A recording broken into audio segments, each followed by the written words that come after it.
Hola jóvenes, muy buenas tardes.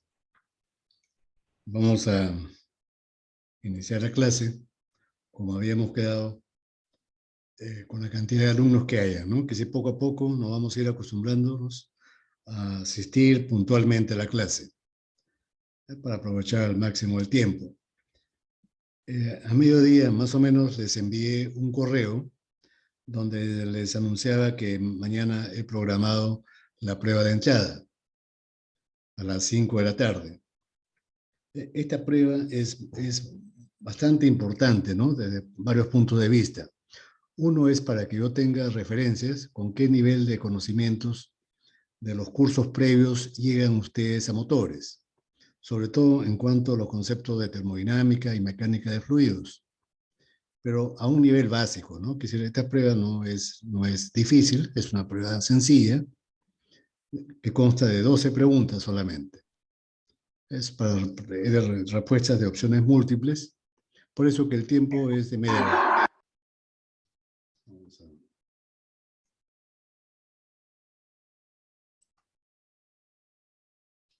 No, la calificación que ustedes obtengan ahí no es parte de su calificación al curso. Es solamente para que yo tenga referencia en qué puntos yo debo, quisiera reforzar, los capítulos previos de termodinámica o de mecánica de fluidos, para que ponga yo énfasis en la enseñanza de algunos tópicos que comprenden los capítulos de motores. Solamente ese es el objetivo principal para mí. El segundo objetivo es para cumplir los requisitos de ABET. Es decir, hay una acreditadora, ¿no? Ya saben ustedes que se llama ABET. Y entonces el estándar de ABET exige pruebas de entrada en todos los cursos al inicio de cada ciclo. Lo cual me parece bien. Está bien. Son pruebas sencillas, ¿no? No tienen por qué ser difíciles porque es para saber con qué nivel llegan ustedes al curso de motores.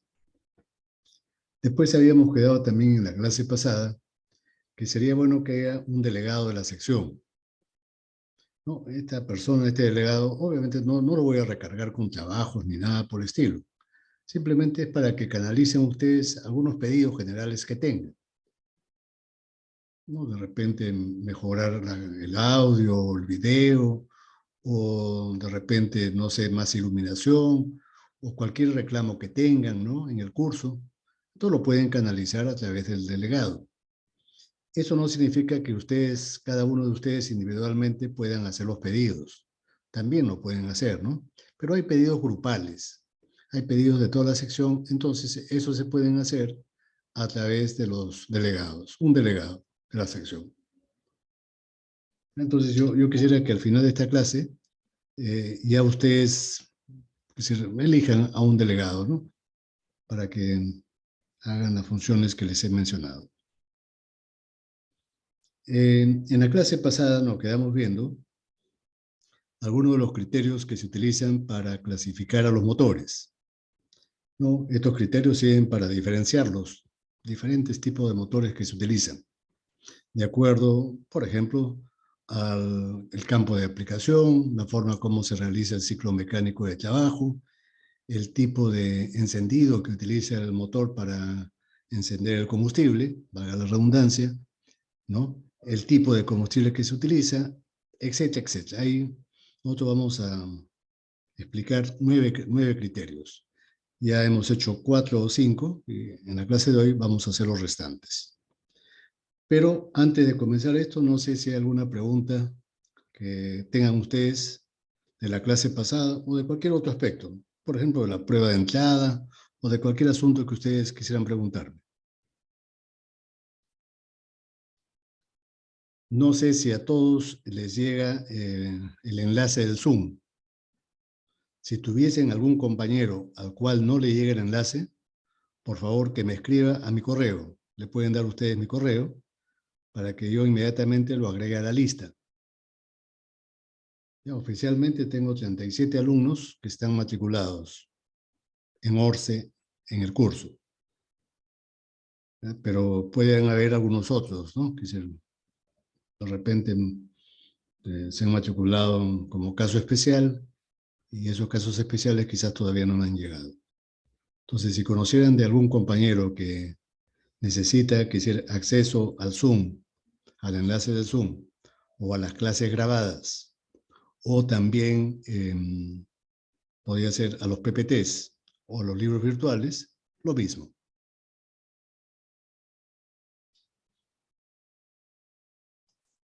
Ya.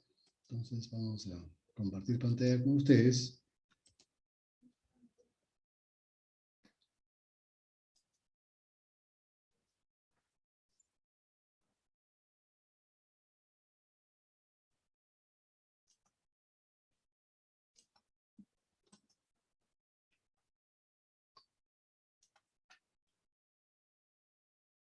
Ya.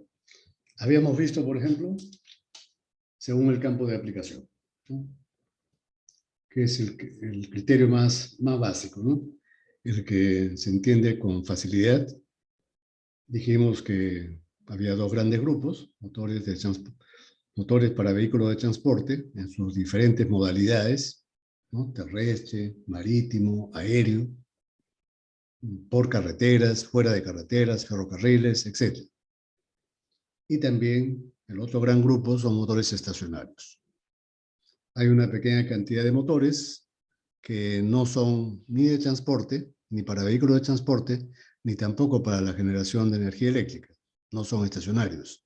Son para máquinas portátiles, ¿no? También lo describimos. Dijimos que eran motores pequeños, generalmente de 2 tiempos, motores a gasolina, ¿no? Otro criterio que vimos era según el tipo de combustible que utilizaban los motores.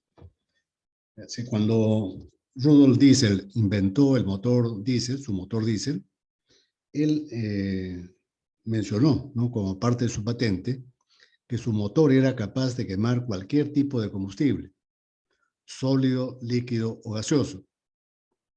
Y el primer prototipo que él desarrolló lo quiso hacer funcionar con carbón pulverizado en forma de grafito, inyectándolo al motor a alta presión. Claro, este intento de este prototipo fue fallido, el motor explotó y Diesel estuvo a punto de morir, ¿no?, por la explosión que hubo en su primer prototipo. Después se han hecho intentos, ¿no?, para utilizar carbón como combustible, pero resulta que esto ocasiona una abrasión, un desgaste sumamente acelerado en el motor y en el sistema de inyección. Entonces, no ha tenido éxito ni siquiera en la actualidad. Los combustibles que se utilizan básicamente en los motores de combustión interna son combustibles líquidos, los derivados líquidos del petróleo, que son las gasolinas o los gasóleos. Gasolinas para los motores de encendido por chispa, que siguen el ciclo Otto, y los gasóleos para los motores diésel, donde el combustible se autoenciende por efecto de las altas temperaturas que alcanza el aire al final del proceso de compresión.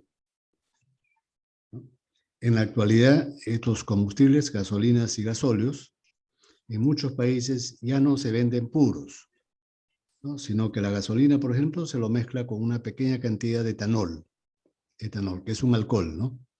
Entonces, a esa mezcla se le suele llamar gasol. En nuestro medio, por ejemplo, en los grifos, van a ver ustedes la palabra gasol. Gasol de 84, gasol de 90, de 95, de 97 e incluso de 98 octanos. Esa mezcla tiene 7,8% de etanol. El resto es gasolina, del respectivo octanaje, ¿no? Si es gasol de 90, obviamente tiene gasolina de 90 octanos, ¿no? Los gasóleos, es decir, lo que acá en nuestro medio le llamamos petróleo diésel, se mezcla en la actualidad, no solamente en Perú, sino en muchos países, se mezcla con aceite vegetal, pero aceite vegetal tratado químicamente. A ese tratamiento se le llama transesterificación. Mediante este proceso se le quita la glicerina para que ese aceite sea apto para poder ser utilizado en el motor y en los sistemas de inyección, ¿no? Es decir, si no se le quita la glicerina a ese aceite vegetal, obviamente el sistema de inyección se va a obstruir al poco tiempo, a los minutos, y el motor va a dejar de trabajar.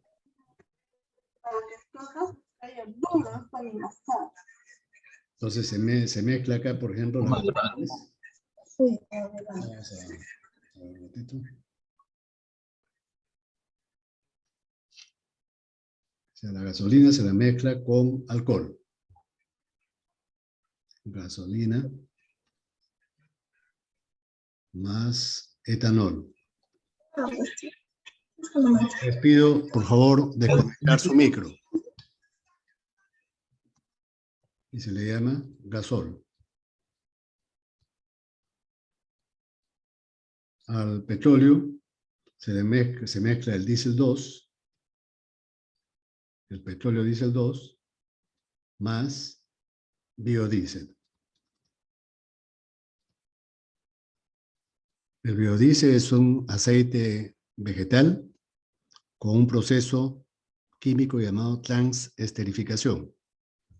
¿Ya? Entonces, aquí la cantidad de biodiesel generalmente es 5%. El resto es diésel 2, 95%.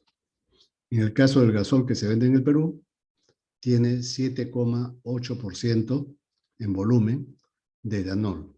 El resto es gasolina. Ahora, los combustibles gaseosos. Los combustibles gaseosos generalmente se utilizan casi exclusivamente en los motores de encendido por chispa. Motores de encendido por chispa que trabajan con el ciclo Otto. ¿Ya? Es complicado, es difícil y caro utilizarlos en el motor diésel. Se puede hacer, pero es mucho más complicado. Los combustibles gaseosos generalmente se utilizan en motores de encendido por chispa. ¿Ya? Los más conocidos son los dos primeros, el GNV más el GLP. El GNV es metano, más o menos un 10% de metano, no, perdón, 90%. Y el etano, más o menos un 10%. Hay otros componentes minoritarios, pero en porcentajes mucho más pequeños, ¿no? Los más importantes es el metano, el 90%, el resto es etano. En cuanto al GLP, es 60% de propano y 40% de butano. El GLP doméstico, que se utiliza también en las casas para cocinar, más o menos también tiene esta composición, ¿no? Ahora, hay una gran diferencia entre el GNV y el GLP en cuanto a la presión de almacenamiento en los balones.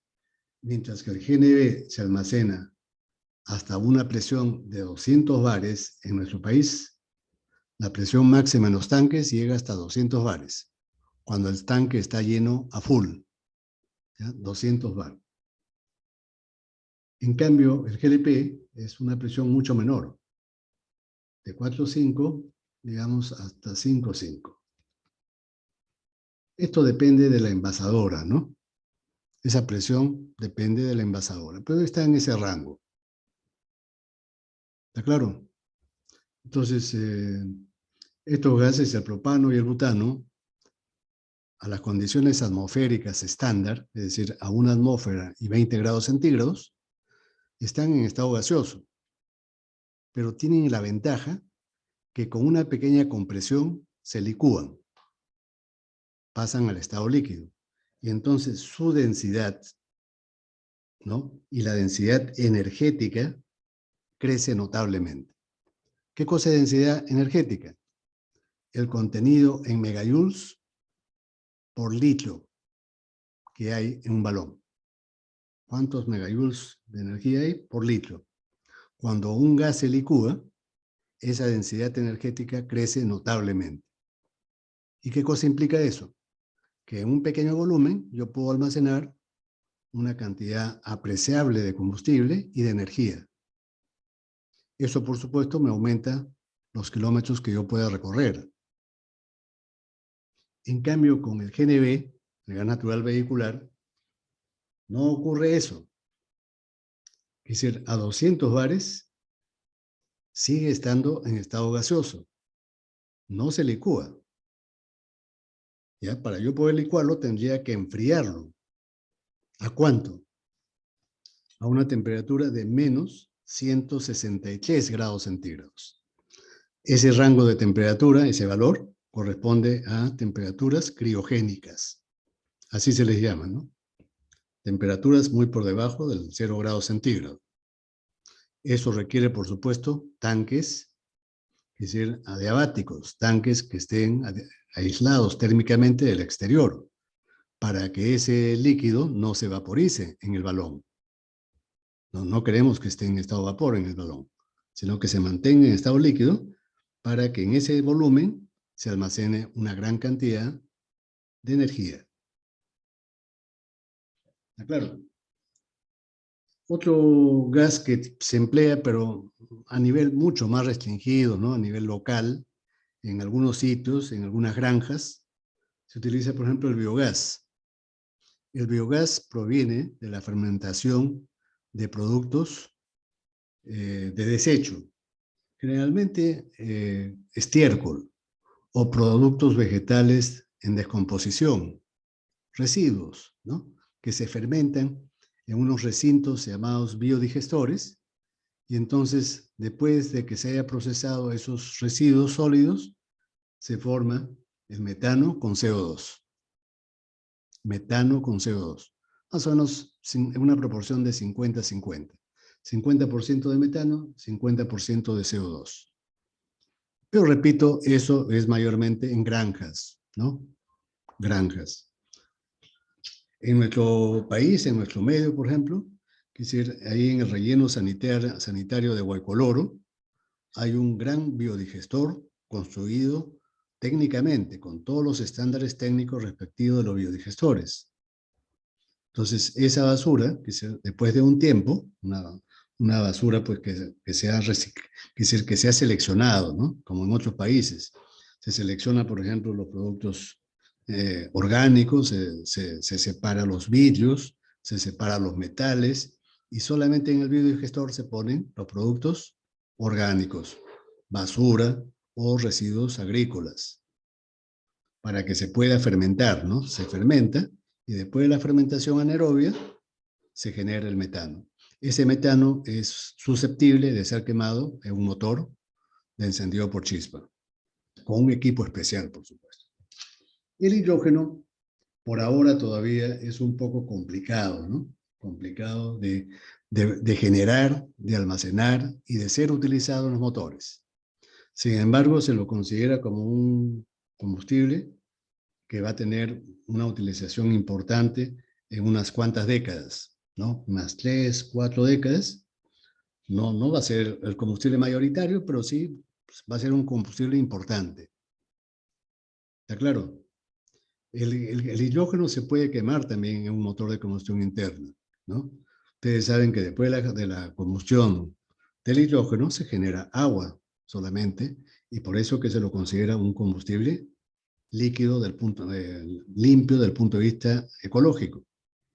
Claro, que para obtener ese hidrógeno hay que utilizar energías renovables para la electrólisis del agua. Si esa energía eléctrica proviene de la quema de combustibles fósiles, entonces no hemos ganado nada y a ese hidrógeno no se lo considera hidrógeno verde. Así se le llama al hidrógeno cuyo origen proviene de la utilización de energías renovables. Cuando yo utilizo energía eólica o solar para obtener electricidad y producir electrólisis, entonces se dice que ese hidrógeno es verde.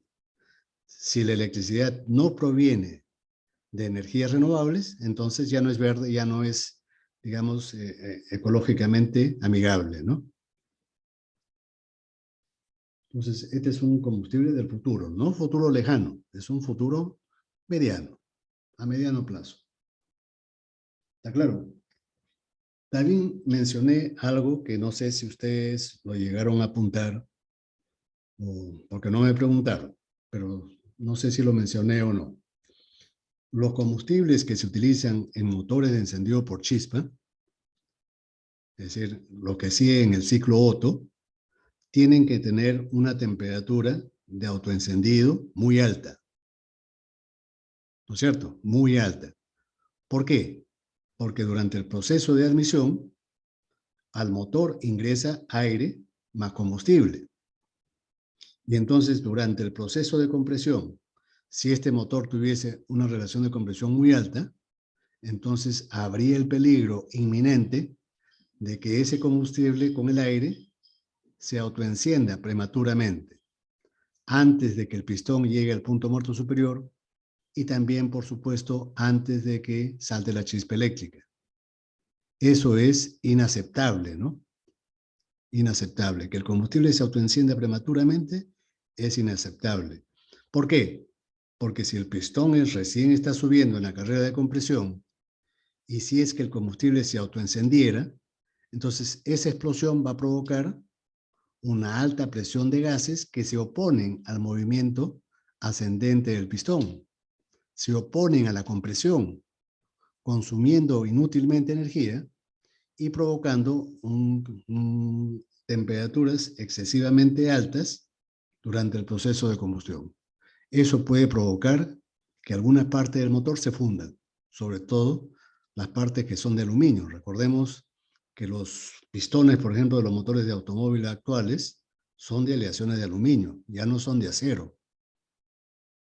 Entonces, si la temperatura sube por encima de ciertos valores, eso va a provocar la fusión de estos pistones o de algún otro elemento del motor. Entonces, para evitar este autoencendido prematuro, estos combustibles que utilizamos, gasolinas o gases, tienen que tener una alta temperatura de autoencendido. En cambio, para los motores diésel, el requisito es todo lo contrario. En los motores diésel ya saben ustedes que durante la admisión solamente se admite aire, ¿no es cierto? Por eso que estos motores pueden utilizar altas relaciones de compresión sin peligro alguno de que se autoencienda, porque el aire pues no es combustible, ¿no? Nunca se va a autoencender, ¿no es cierto? Y mientras mayor sea la relación de compresión, al final del proceso de compresión el aire va a estar muy caliente. ¿Esto conviene o no conviene? Que el aire esté muy caliente al final de la compresión. La respuesta es evidentemente positiva, ¿no? Sí conviene. ¿Para qué? Para que el combustible que yo inyecto justo en ese momento, al final de la compresión, rápidamente se autoencienda. Eso es lo que queremos, que el combustible se autoencienda casi de inmediato para que el aumento de la presión se produzca justo cuando el pistón está en la parte más alta. Entonces aprovechamos toda la carrera de expansión para producir trabajo. Si el combustible se demoraría mucho en autoencenderse, ¿qué va a ocurrir? El pistón se va a seguir moviendo. Va a llegar al punto más alto y el combustible todavía no se va a encender. Va a comenzar a bajar y recién, ya cuando el pistón está bajando, recién se puede autoencender. Y entonces, ¿qué cosa va a traer como consecuencia de eso?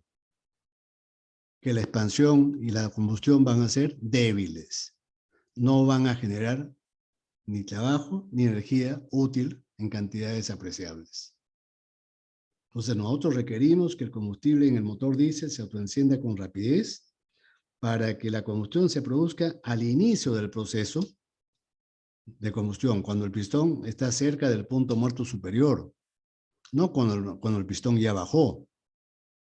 Queremos que la combustión se produzca principalmente al inicio de la carrera de expansión, cuando el pistón está cerca del punto más alto. Esa propiedad tienen los petróleos, ¿no? Y los biodiesel, que su temperatura de autoencendido es relativamente baja. Tal como lo vimos acá, ¿no? No sé si lo mostré. Vamos a mostrarlo, a ver.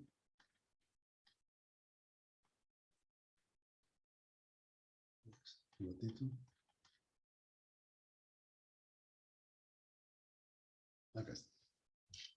Ven ustedes, acá tenemos la temperatura de autoencendido de las gasolinas, de 350 a 400 grados centígrados, mientras que en los petróleos diésel es mucho menor.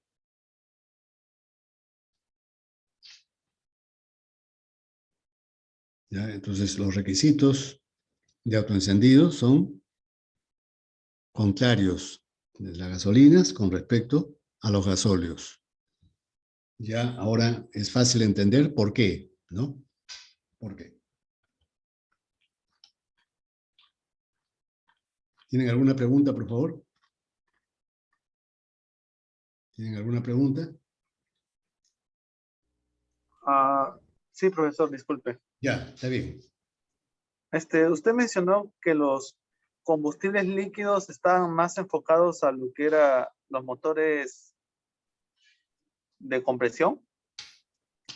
Es decir, los combustibles líquidos son los más utilizados en los motores de combustión interna, sean motores encendidos por chispa con el ciclo Otto o sea en los motores diésel. ¿Ya? Es decir, Ah, en los motores encendidos por chispa se utilizan principalmente gasolinas. Ahora en la actualidad también se utilizan el etanol. Y en los motores diésel se utilizan los petróleos, que el nombre técnico es gasóleo. Eso es lo que mencioné.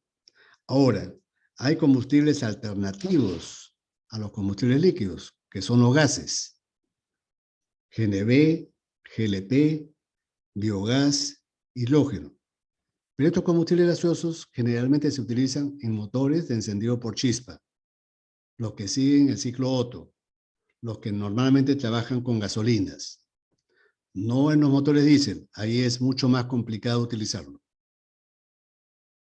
Eso es lo que mencioné. profesor, ¿y eso se debe a su temperatura de autoencendido también? ¿O? En los motores encendidos por chispa, es decir, se necesita que el combustible, sea líquido o sea gaseoso, tenga una alta temperatura de autoencendido. Ya sabemos por qué. En el proceso de admisión no solamente entra aire al motor, entra aire más combustible. Y esa mezcla es la que se va a comprimir. Ya sabemos que cuando una sustancia se comprime, no solamente aumenta su presión, sino aumenta su temperatura. Entonces, si la temperatura durante la compresión crece demasiado, ¿qué podría ocurrir? ¿Qué peligro hay? De que esa mezcla aire-combustible se autoencienda sola antes de tiempo. Por eso que la temperatura de autoencendido de estos motores o de estos combustibles que se utilizan en estos motores tiene que ser alta. En los motores diésel es Entonces, todo lo contrario, ¿no?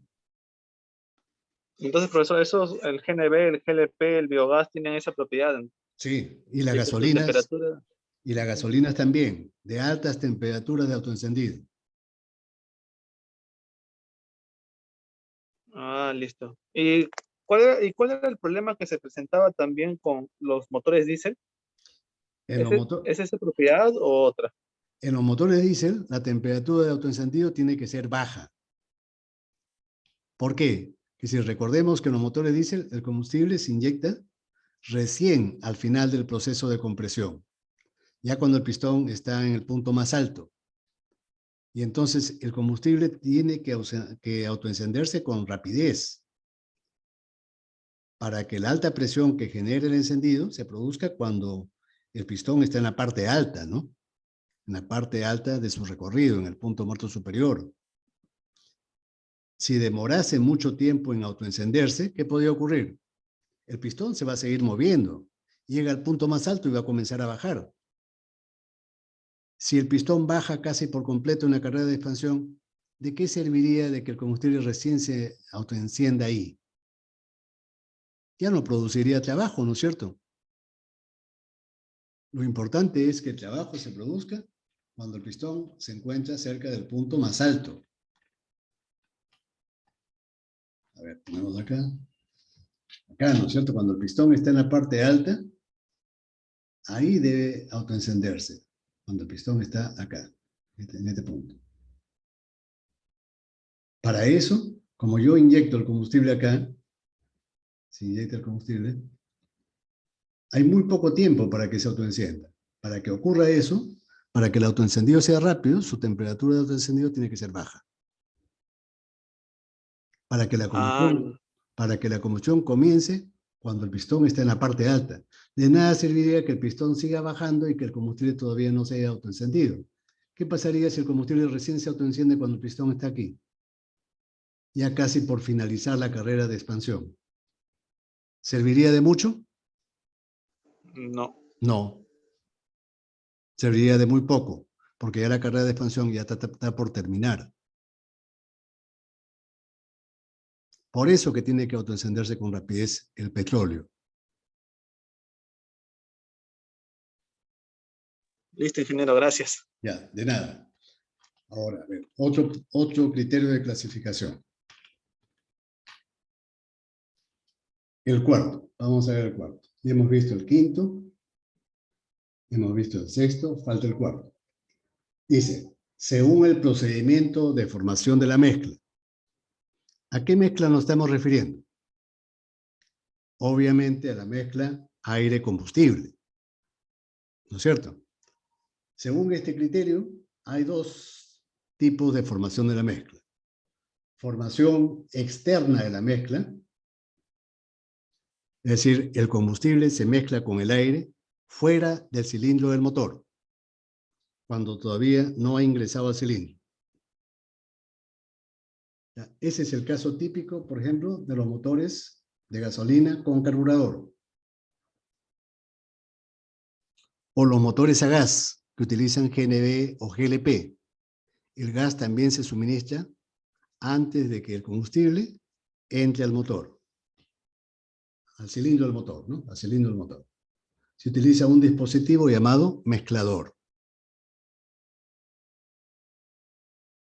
O en la actualidad, los motores a gasolina ya no utilizan carburadores. Los carburadores se consideran ahora obsoletos. Ya, dispositivos obsoletos. ¿Por qué?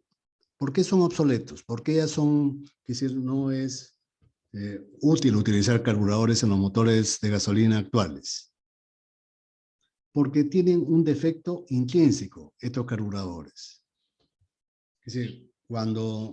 Voy a mostrar un gráfico para que se entienda esto, ¿eh?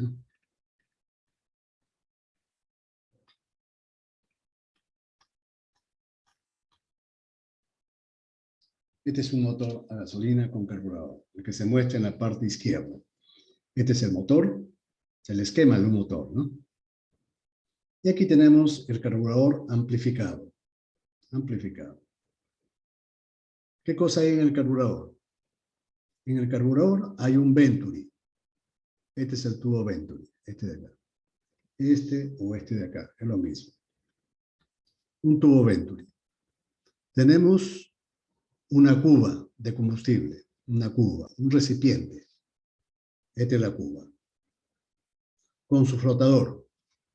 Un flotador para controlar el nivel, como existen los wateres de los baños, ¿no? En los wateres hay una boya, un flotador que controla el nivel máximo del líquido dentro de esa cuba, dentro de ese recipiente.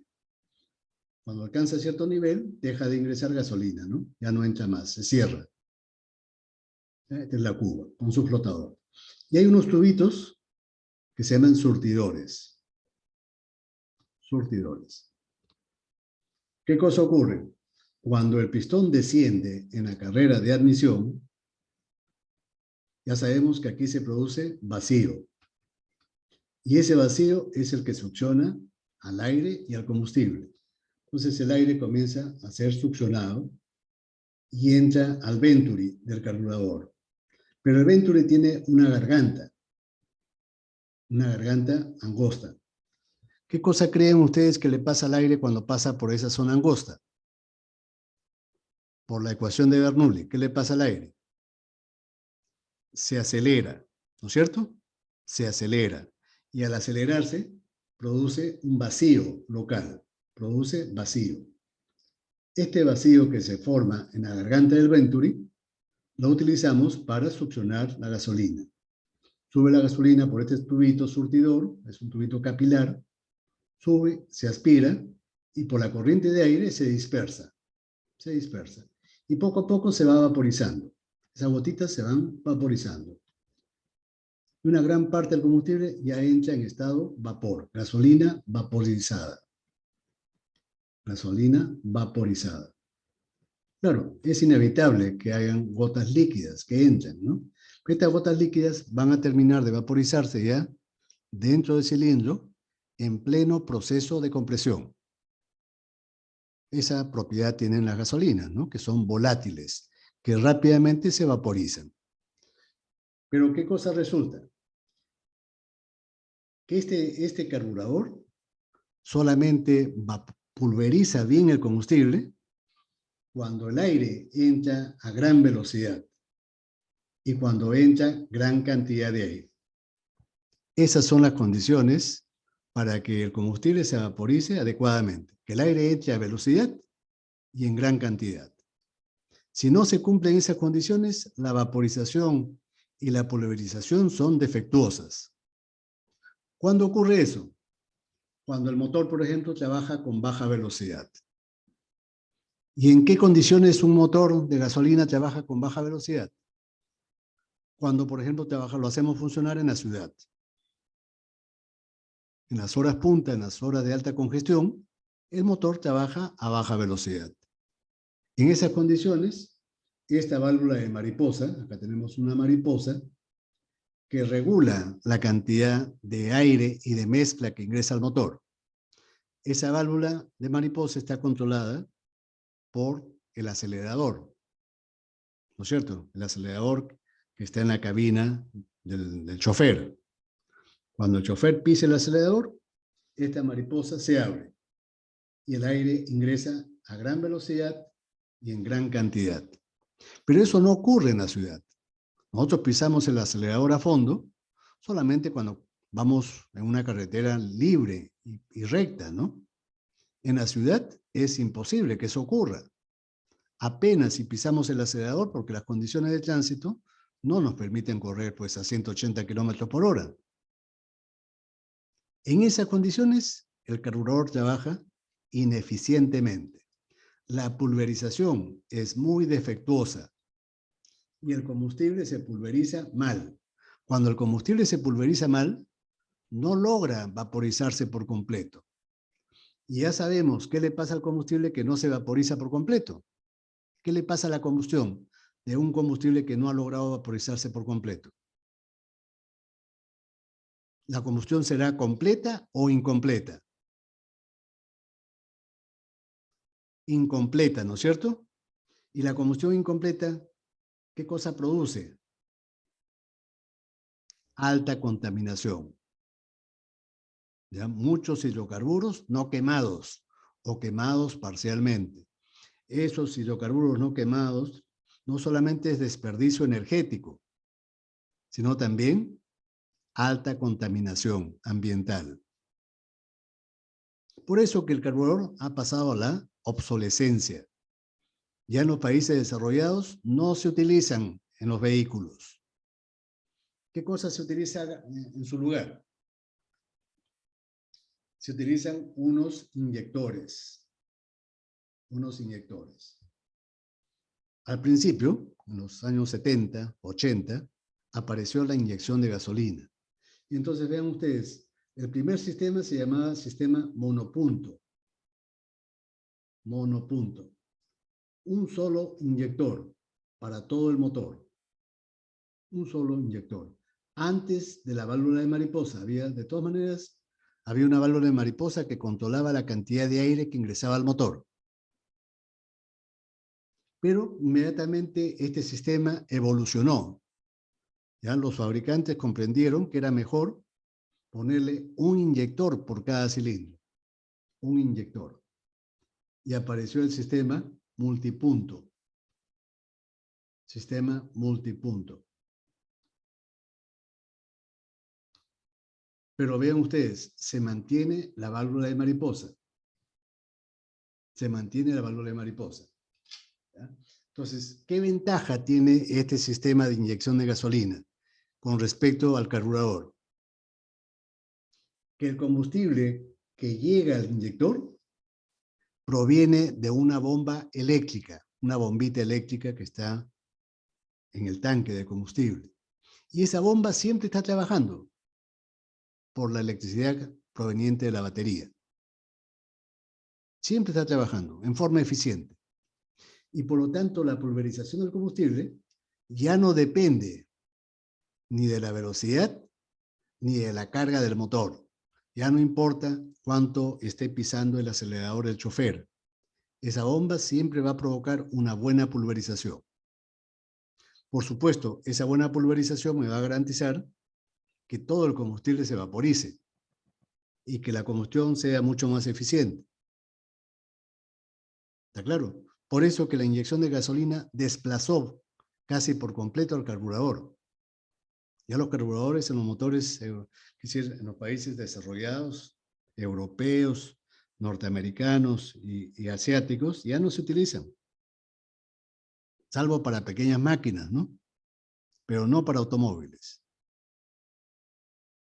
¿Está claro? Entonces, a esto se le considera formación externa. ¿Se entiende por qué?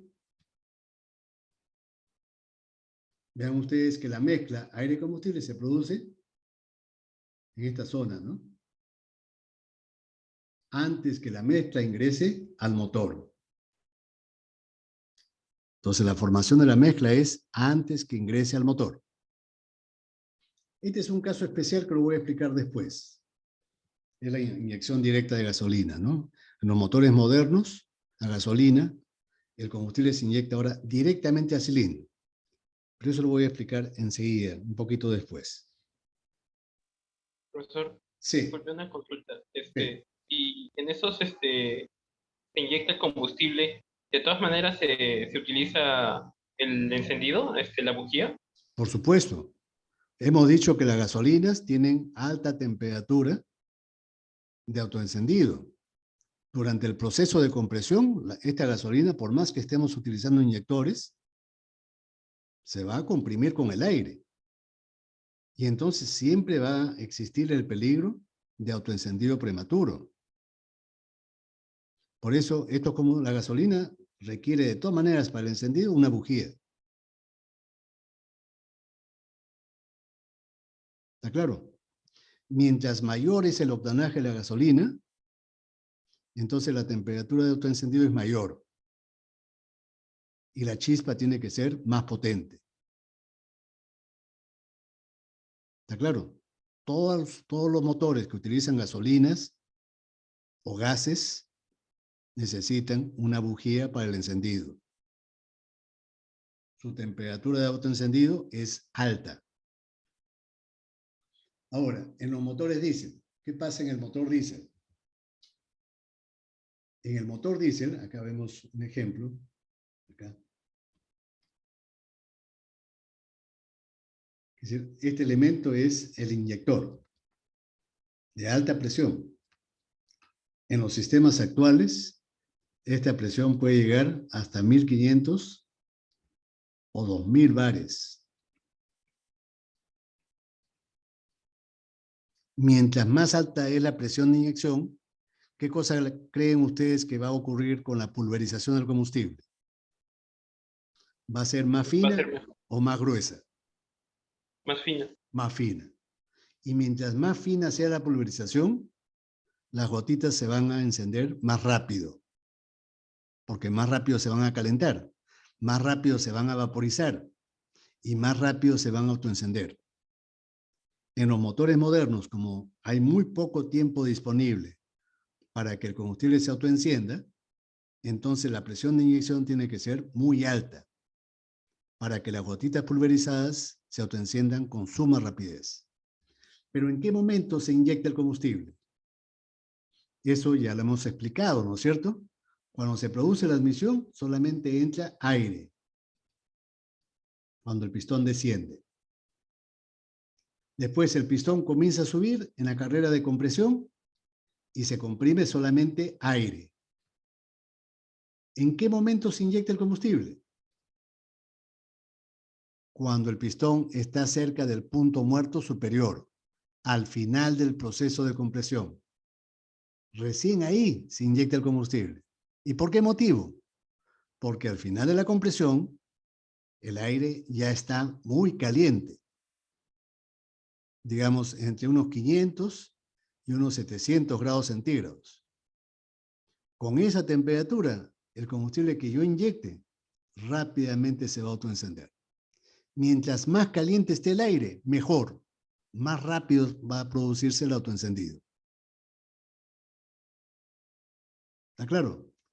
A esta formación de la mezcla, ¿cómo creen ustedes que se le llama? Si al anterior, cuando utilizábamos gasolina, se le llamaba formación externa de la mezcla, ¿cómo creen ustedes que se llama este tipo de formación de la mezcla? Formación interna. La mezcla aire-combustible se forma dentro del motor. Esto es típico de los motores diésel. La formación externa es típico de los motores a gasolina o a gas. ¿Está claro? Pero en la actualidad les mencionaba que había una excepción con la gasolina. En la actualidad, los motores más modernos de gasolina, el combustible ya no se suministra fuera del cilindro. Ya no es con formación externa, sino que hay inyectores como si fueran motores diésel. Y el combustible se inyecta dentro del cilindro del motor. Dentro del cilindro. ¿Ya? Pero una diferencia con respecto al motor diésel, ¿no? Porque uno podría pensar, entonces ya no es un motor de encendido por chispa, es un motor diésel. No, el motor sigue siendo de encendido por chispa. Sigue habiendo una bujía de por medio para que se produzca el encendido. La gasolina tiene que ser de alto octanaje para que no se autoencienda sola antes de tiempo, prematuramente. ¿Está claro? La otra diferencia con el motor diésel es que el combustible no se inyecta al final del proceso de compresión. Se inyecta más o menos cuando el pistón está subiendo, cuando está por la mitad de la carrera de compresión, para que la presión no sea muy alta, ¿no? Porque si la presión dentro del cilindro es muy alta en el momento en que estamos inyectando, entonces la presión del inyector también tiene que ser alta. Y los inyectores, mientras más alta es su presión, más costosos son. ¿No es cierto? Más complicados, más complejos y más costosos. Entonces, en estos motores, los inyectores no son tan potentes como en los motores diésel. La otra diferencia es que el encendido se sigue produciendo con una bujía. No es que el motor se ha convertido en un motor de ciclo diésel. El ciclo sigue siendo Otto. Lo único es que yo estoy inyectando el combustible dentro del cilindro. ¿Está claro? Después vamos a explicar, ya avanzado el curso, vamos a explicar cómo funcionan. Por ahora solamente les indico que los motores actuales a gasolina utilizan la formación interna de la mezcla. El combustible se inyecta ahora dentro del cilindro, ya no fuera como antes, sino dentro del cilindro. Pero noten ustedes que siguen utilizando una válvula de mariposa. En los tres casos de los motores de gasolina, hay una válvula de mariposa. En los motores diésel, no hay ninguna válvula de mariposa en el tubo de admisión. Este es el tubo de admisión por donde entra el aire. Ahí no hay ninguna válvula. Y eso, ¿creen ustedes? ¿Qué creen ustedes? ¿Que es una ventaja o es una desventaja que no tenga válvula de mariposa? Una ventaja. Una ventaja, porque no se obstruye el ingreso del aire. El aire ingresa libremente, sin obstrucción alguna. La presencia de una mariposa restringe el paso del aire.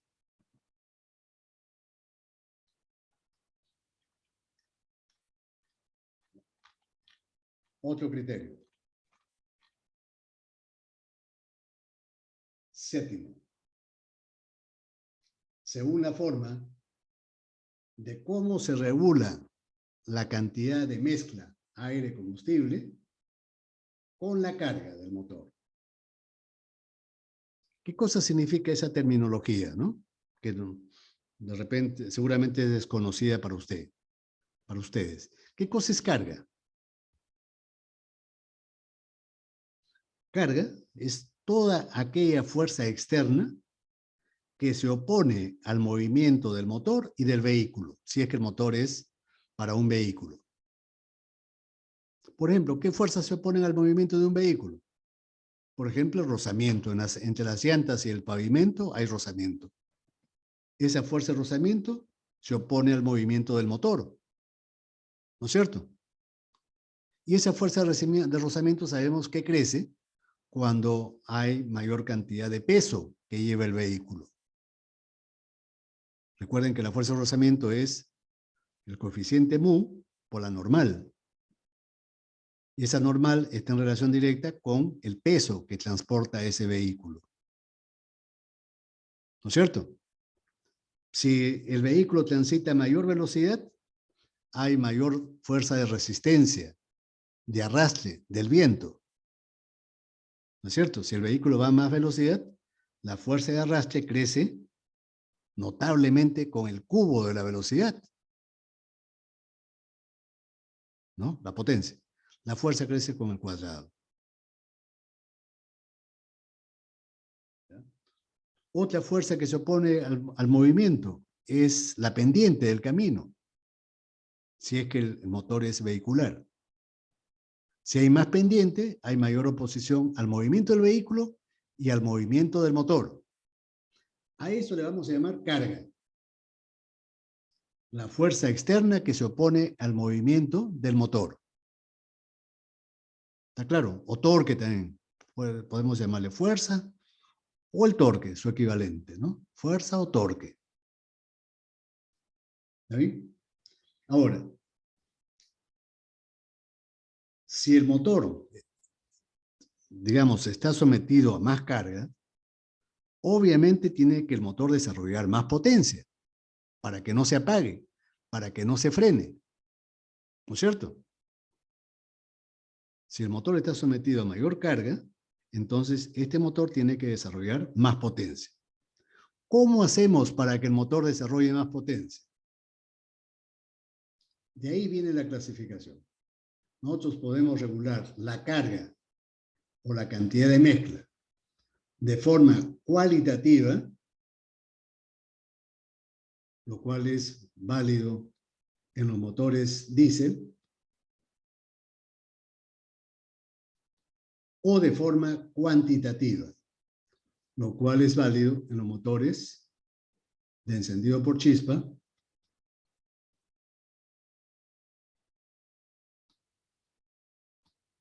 ¿Cómo lo hemos simbolizado eso? Lo hemos simbolizado con las letras E mayúscula, Che mayúscula, Eche, que siguen el ciclo Otto. Otto. La regulación es cuantitativa. ¿Y qué cosa significa eso? Vamos a explicarlo. No es fácil de entenderlo, ¿no? Vamos a explicarlo.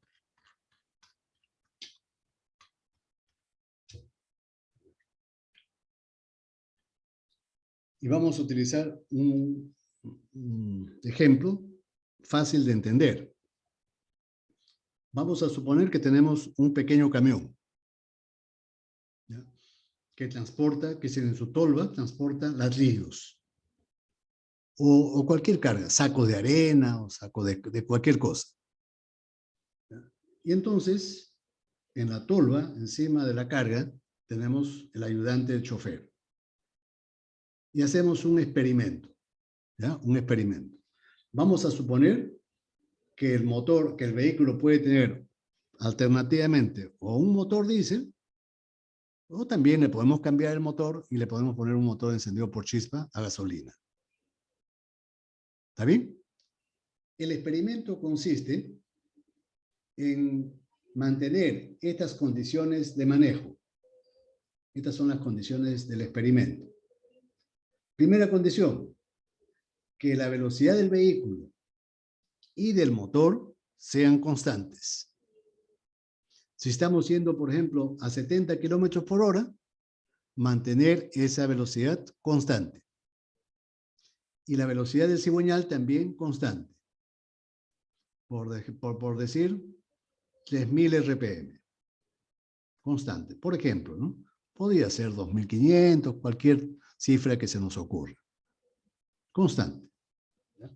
La segunda condición del experimento, que la posición de la palanca de la caja de velocidades, de la caja de cambios, sea constante. Si la palanca de la caja de cambios está, por ejemplo, en cuarta marcha, mantener esa cuarta marcha durante todo el recorrido. Si estamos en tercera, en tercera. La cuestión es que esté constante la posición de la palanca de la caja de cambios. ¿Ya?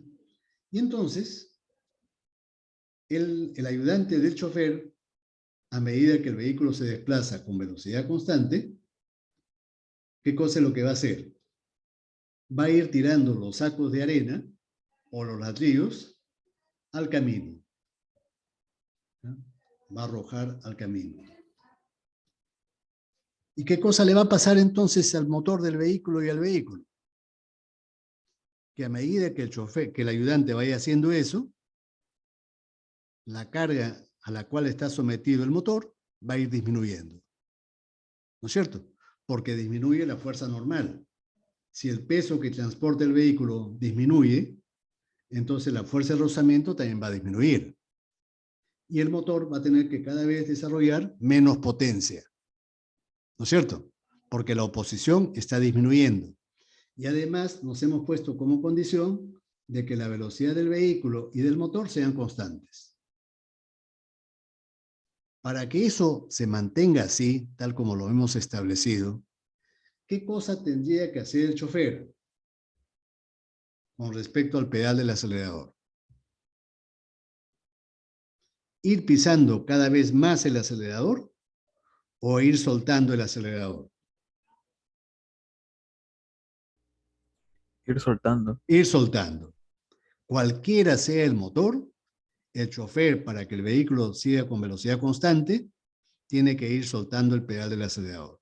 Ya no es necesario que pise a fondo el acelerador. ¿No es cierto?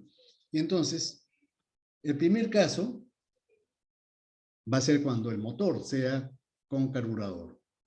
Un motor de encendido por chispa, con carburador, podría ser también con inyectores, y el motor sigue el ciclo Otto. Es decir, tiene encendido por chispa. ¿Está bien? Entonces, hemos dicho que el chofer va a ir sacando el pie del pedal, va a ir soltando el pedal. Y cuando ocurra eso, ¿qué le va a pasar a la válvula mariposa? ¿Se va a ir cerrando o se va a ir abriendo? Cuando el chofer saque el pedal del acelerador, ¿qué le va a pasar a la mariposa? ¿Se va a cerrar o se va a abrir? Se empieza a cerrar. Se va a cerrar. Esta mariposa se va a ir cerrando. Y a medida que se vaya cerrando, obviamente el motor va a succionar menos aire, pero también menos combustible. ¿No es cierto? Si pasa menos aire por el venturi del carburador, entonces ese venturi va a succionar menos combustible. Casi en forma proporcional. Si el aire se reduce a la mitad, la cantidad de aire se produce a la mitad, el combustible también se va a reducir a la mitad. ¿No es cierto? Y entonces, ¿qué cosa va a pasar? Vean ustedes, a medida que se vaya cerrando la mariposa, se vaya cerrando esta mariposa, hemos llamado phi, este ángulo de acá, es el ángulo phi. A medida que este ángulo vaya disminuyendo y se cierre la mariposa, va a ir bajando la cantidad de aire, le estoy llamando G sub A, con un punto arriba, y va a bajar casi en forma proporcional G sub C. Por lo tanto, la cantidad de mezcla, G sub M es igual a G sub A más G sub C. Esto también va a ir disminuyendo en forma proporcional. ¿Está claro? ¿Y qué cosa le pasa a la relación aire-combustible? Si estas dos magnitudes bajan, pero bajan casi en la misma proporción, tanto el flujo de aire como el flujo de combustible disminuyen y casi se mantienen proporcionales. ¿Qué le va a pasar al cociente entonces? Obviamente el cociente aproximadamente se va a mantener constante. Entonces, por ese motivo que se dice que la regulación de la mezcla aire-combustible con la carga se realiza de forma cuantitativa. Para regular la potencia del motor, yo reduzco la cantidad de mezcla que ingresa a él. Mezcla. Reduzco el aire y el combustible casi en forma proporcional. ¿Está claro? Mientras que el cociente aire-combustible se mantiene constante. ¿Está claro? Este cociente en los motores que utilizan gasolina varía más o menos entre 12 y 18 kilogramos de aire por kilogramo de combustible. ¿Recuerdan ustedes cuánto es la cantidad estequiométrica para las gasolinas? Quizás no lo recuerdan bien, pero para las gasolinas, para el isoctano, por ejemplo, o para el octano, más o menos es la relación estequiométrica, se le llama así, relación aire-combustible estequiométrica, más o menos vale 14,7 kilogramos de aire por kilogramo de combustible. Y vean ustedes que esta relación para un motor real fluctúa alrededor de este valor. No nos podemos alejar mucho. ¿Por qué motivo? Porque si yo empobrezco mucho la mezcla, es decir, si subo, por ejemplo, a 20 kilogramos de aire por kilogramo de combustible, la mezcla se apaga. Por más que salte la chispa, la combustión se apaga. Lo mismo ocurre si la mezcla fuese muy rica. Si yo utilizara una relación, por ejemplo, de 10 kilogramos de aire por kilogramo de combustible, una mezcla muy rica en combustible. También pasa lo mismo. Por más potente que sea la chispa, la mezcla va a llegar un momento en que se apaga. Y el motor también se apaga. Entonces, estos motores tienen esa limitación, que la relación aire-combustible tiene que estar en las cercanías del valor estequiométrico para que puedan funcionar. Si nos alejamos mucho del valor estequiométrico, se apaga el motor. ¿Está claro? Profesor, una Sí. consulta. Disculpe, no le entendí esa parte que mencionó que si hay demasiado combustible, pues también el motor se apaga. Sí. Es una mezcla, por ejemplo, que tenga 10 partes de aire por una parte de combustible. Lo normal es que esté cerca de 14,7. Y a 10 significa que hay mucho combustible para el aire que ha entrado. Entonces, sorprendentemente, esa es una propiedad de las mezclas aire-combustible homogéneas. Demasiado combustible.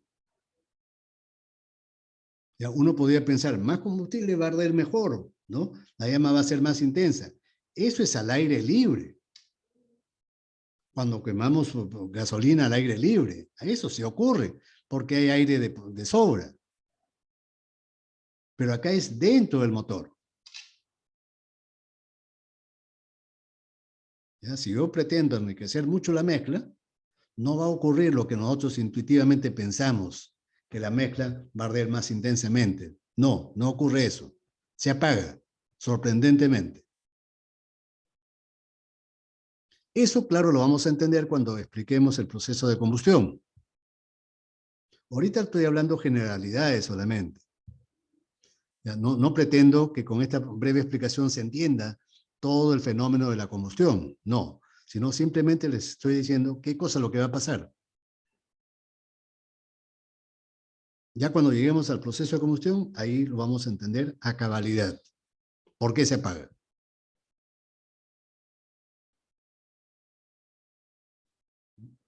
Ahora, en los motores diésel, dijimos que la regulación de la mezcla con la carga es de forma cualitativa.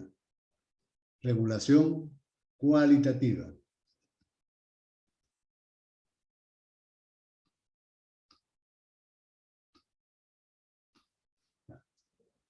Entonces, ¿cómo se regula la potencia en un motor diésel?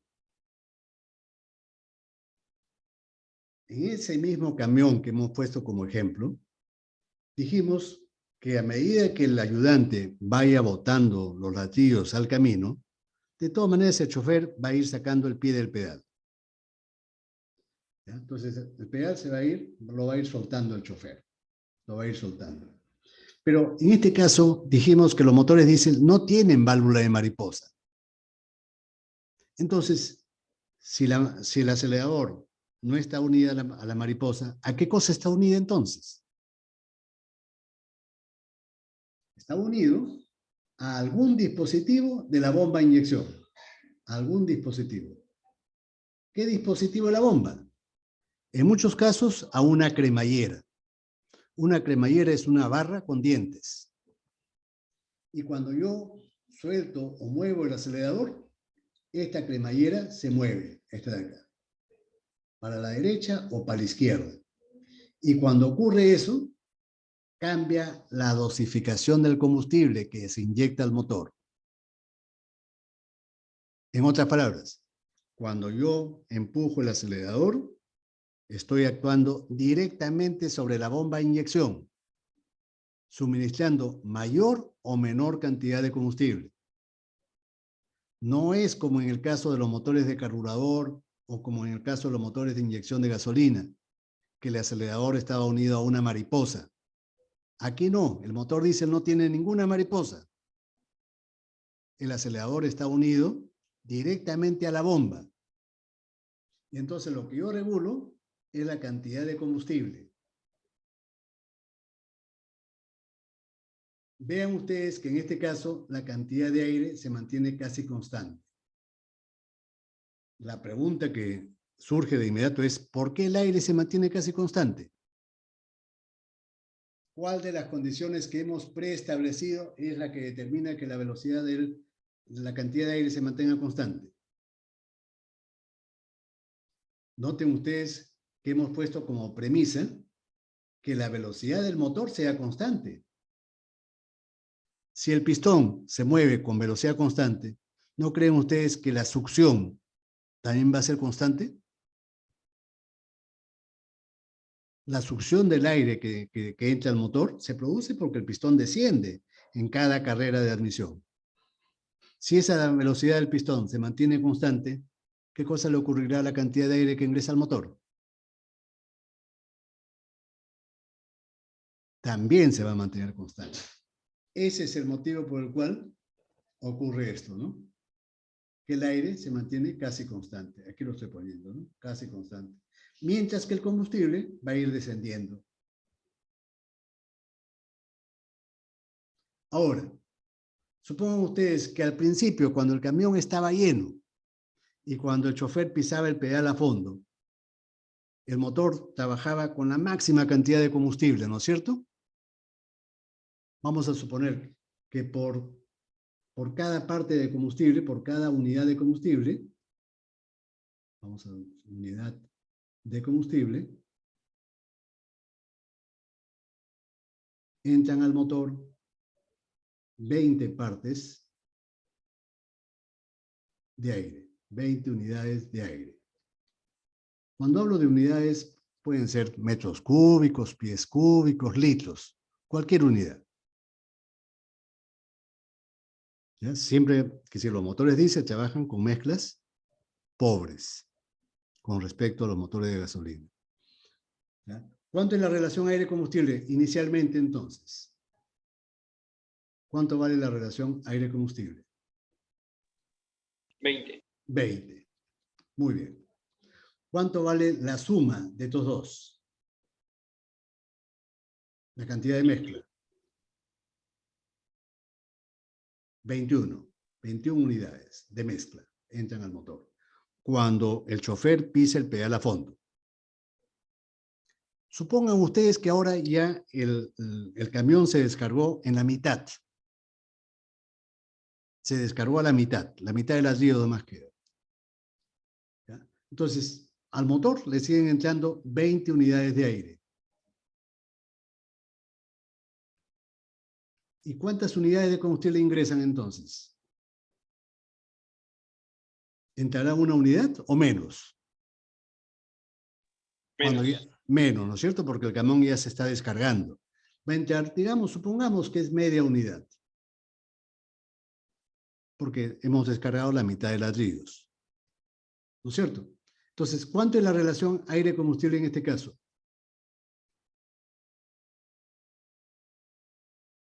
40. 40. ¿Cuánto es la suma? 20.5. 20,5. Muy bien. Y así podemos seguir el ejemplo, ¿no? Por ejemplo, cuando haya una cuarta parte de ladrillos, cuando se haya descargado casi todo, el aire más o menos se va a mantener en las 20 unidades, porque la velocidad del vehículo no ha cambiado.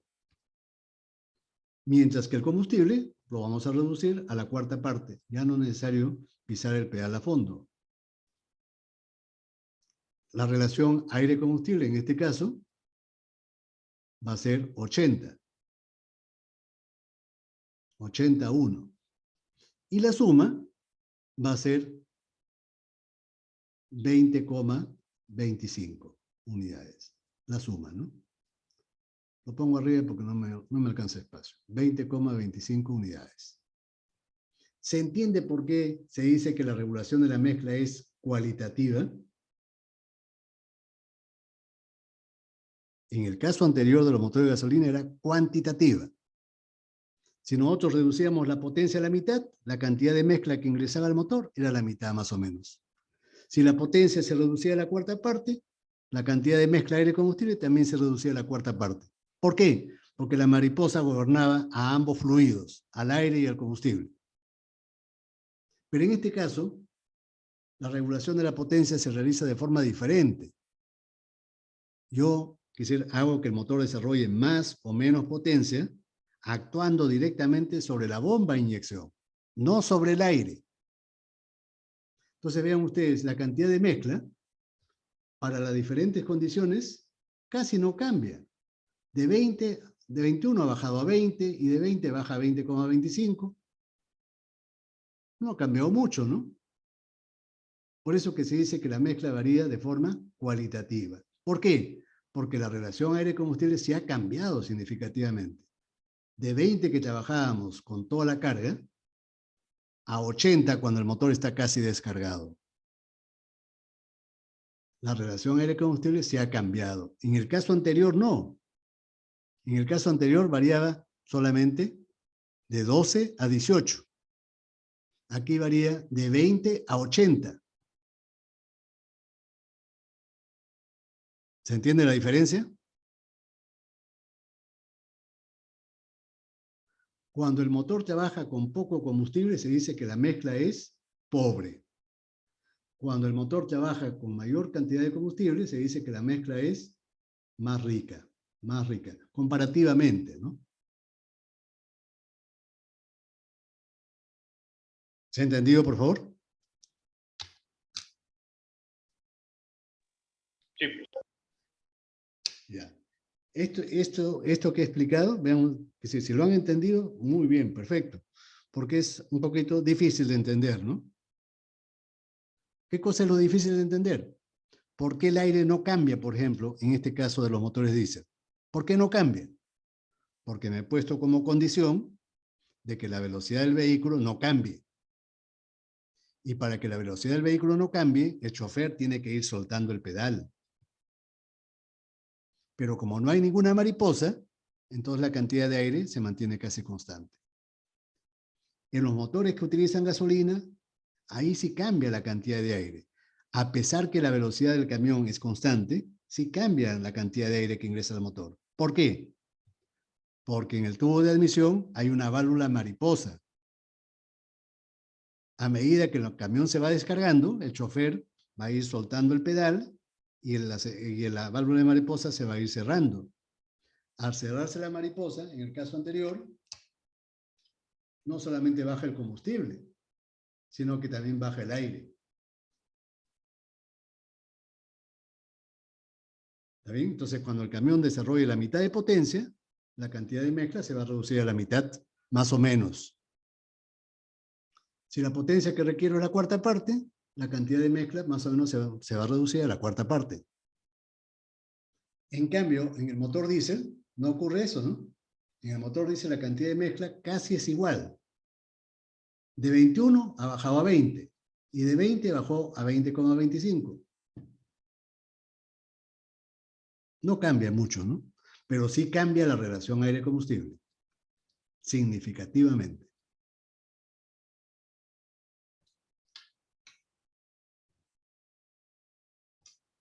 Ya. No sé si hay más preguntas, por favor, antes de pasar a otro criterio.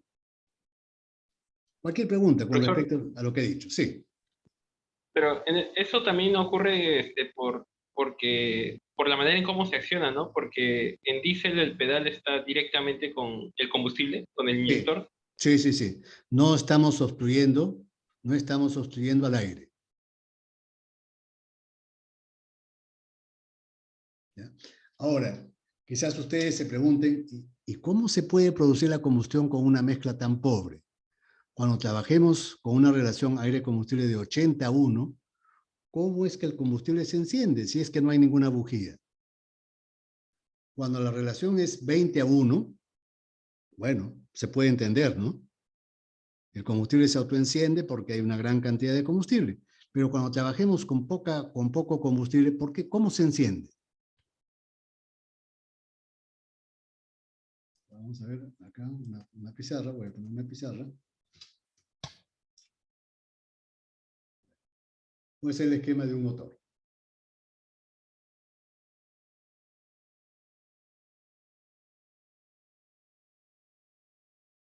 Un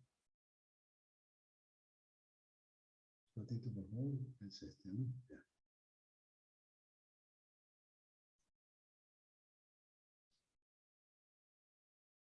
No sé por qué no puedo escribir. Para un momentito.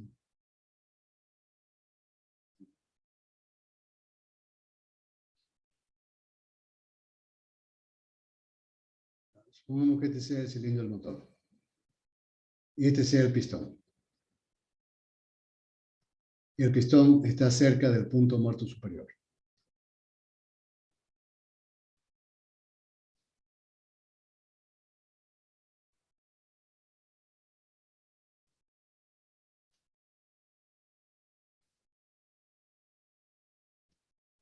Supongamos que el inyector está acá.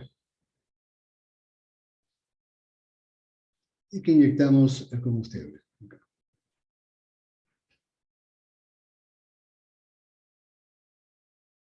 Poco combustible, ¿ya? Estamos trabajando con una relación aire-combustible de 80-1.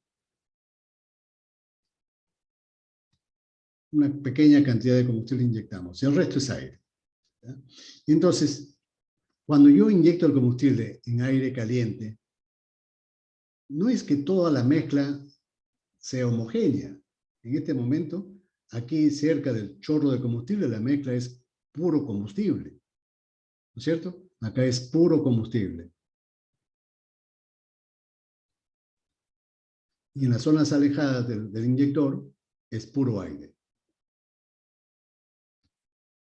Y solamente en algunas zonas, donde el combustible ha logrado vaporizarse y difundirse en el aire, en algunas zonas, la relación local, aire-combustible, más o menos está en la relación, digamos, de 14-15-1.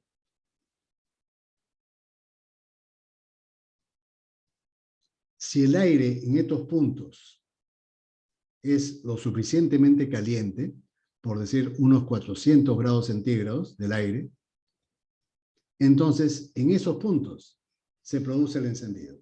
Aquí, solamente aquí. Y a partir de estos puntos de encendido, esto se encarga de encender el resto, que se va vaporizando paulatinamente. A partir de estos focos iniciales de encendido. No es que todo se enciende en simultáneo, no, eso no ocurre así.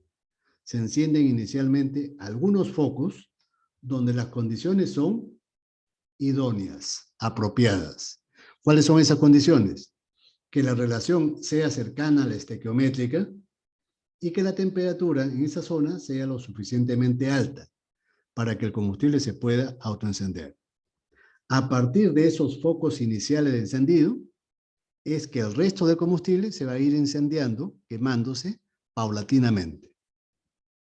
Y entonces así podemos conseguir que la relación global aire-combustible, global, sea de 80-1, por ejemplo. En un motor de encendido por chispa no ocurre eso. ¿Por qué no ocurre eso? Por una sencilla razón. En el motor de encendido por chispa,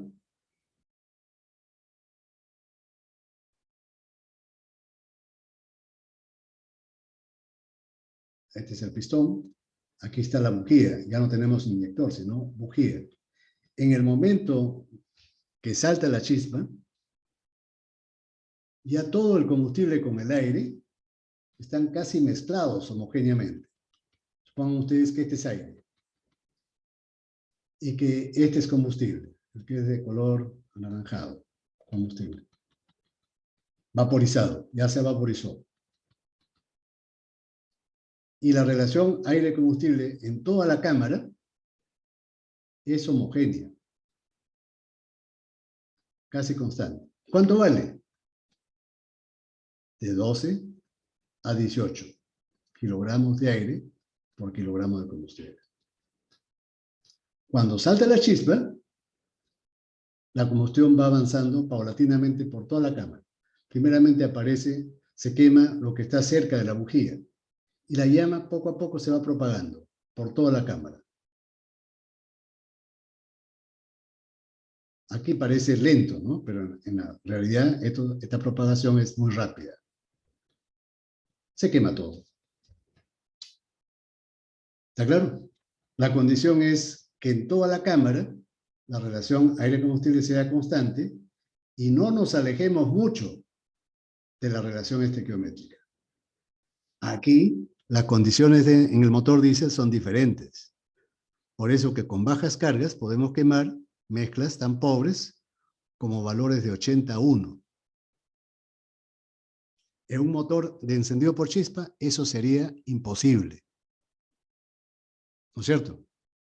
Mezclas demasiado pobres no se van a encender. Mezclas demasiado ricas tampoco se van a encender. En cambio, en el motor diésel tenemos la gran ventaja que con mezclas pobres sí se pueden encender. ¿Qué cosa ganamos con tener la posibilidad de que podamos quemar mezclas pobres? ¿Cómo creen ustedes que sea la combustión de una mezcla pobre? ¿Completa o incompleta? Completa, ingeniero. Completa, ¿no es cierto? Y la combustión completa significa máximo aprovechamiento del calor. Y además, combustión poco contaminante. Por eso que los motores diésel, es una de las razones, son más eficientes que los motores de gasolina. Porque los motores diésel siempre trabajan con una relación aire-combustible mayor que la de los motores de gasolina. Esa mayor relación de aire-combustible garantiza una combustión más completa. ¿Está bien?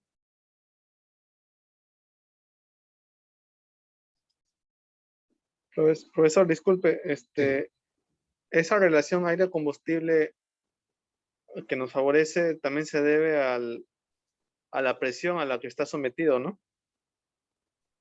La presión a la que estás, sí, claro. En el motor diésel, nosotros, como hemos mencionado hace unos minutos atrás, ¿no? Para que el combustible que nosotros inyectemos se autoencienda rápido, es imprescindible que la presión del aire sea alta y sobre todo su temperatura sea alta. Por lo menos el aire tiene que estar a 400 grados centígrados, como dice la anotación en la pizarra. Por lo menos a 400. ¿Está claro? Ahora, si la pregunta suya está referida a la alta presión del combustible, esa alta presión del combustible es necesaria para que el combustible se pulverice en pequeñas gotitas. Si las gotas que yo inyecto son muy grandes, ¿qué va a pasar? ¿No creen ustedes que corremos el riesgo de que demore tanto en vaporizarse y en autoencenderse, que cuando se produzca el autoencendido ya el pistón ha bajado? Y eso es inútil. El combustible tiene que autoencenderse con rapidez, casi instantánea, para que la combustión se inicie cuando el pistón está cerca del punto muerto superior. No cuando ya está bajando, no, sino cuando está prácticamente en la cúspide, en el punto muerto superior. Listo, ingeniero, gracias. Ya, de nada. A ver, vamos a proseguir entonces con los criterios. ¿Ya? Vamos a ver.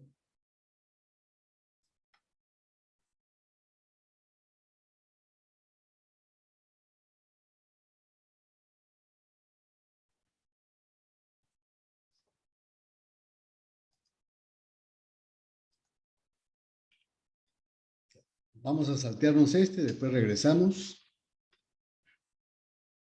Y el último criterio, el tipo de refrigeración.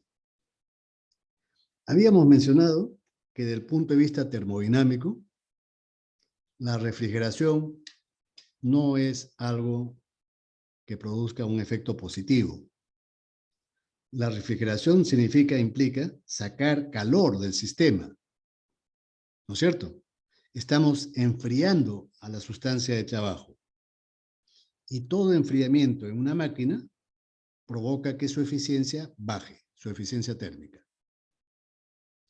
Cualquier sustracción del calor implica un descenso de la eficiencia térmica del motor. Entonces la pregunta es, ¿por qué se refrigera a los motores? Es por una cuestión práctica, para evitar que, sobre todo cuando el motor trabaje con altas cargas, con pleno suministro de combustible, como en esas condiciones las temperaturas de combustión pueden ser muy altas, en un motor, por ejemplo, de encendido por chispa, la máxima temperatura puede llegar tranquilamente a unos 2300, 2400 grados centígrados. Claro, es una temperatura pico, ¿no? No es todo el tiempo, es en un instante solamente. 2300, 2400. ¿Qué cosa le podría ocurrir a algunas partes con bajo punto de fusión?